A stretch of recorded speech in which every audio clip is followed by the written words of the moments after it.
मिली पाना साही जबलई बुतबाही ठेउन उठाई के गंगरिया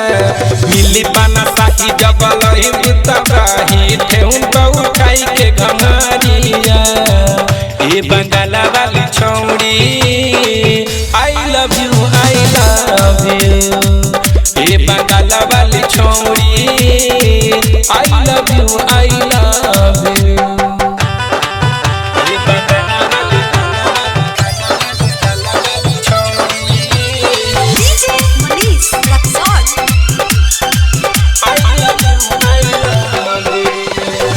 रिकॉर्डिंग स्टूडियो छौरा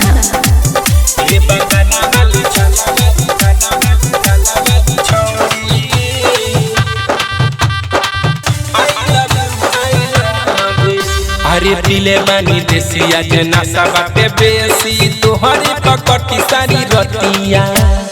झोल के तोहरा पैसा से भर दी मिल के गवा जुआ बरतिया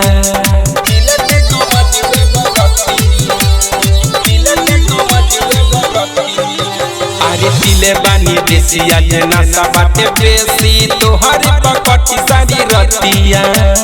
चोली के तोहरा पैसा से भर दी मिल के गवजुआ बरतिया गजबे बनल तोर जवानी के बजरिया हम से मिला ले नजरिया गजबे बनल तोर जवानी के बजरिया हम से मिला ले नजरिया मिली पना साई जबलई बुतबाही ठेउन उठाई के गंगरिया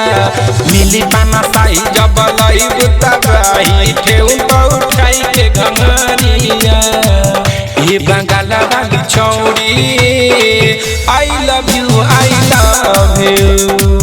ए बंगाला वाली छौड़ी आई लव यू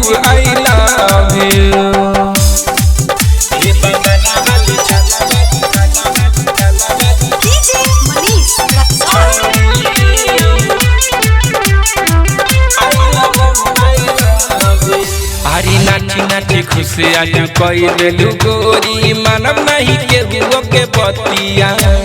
तोहरो दीवाना भइल साहेब मालाकार जब से मरल तू बारू अखिया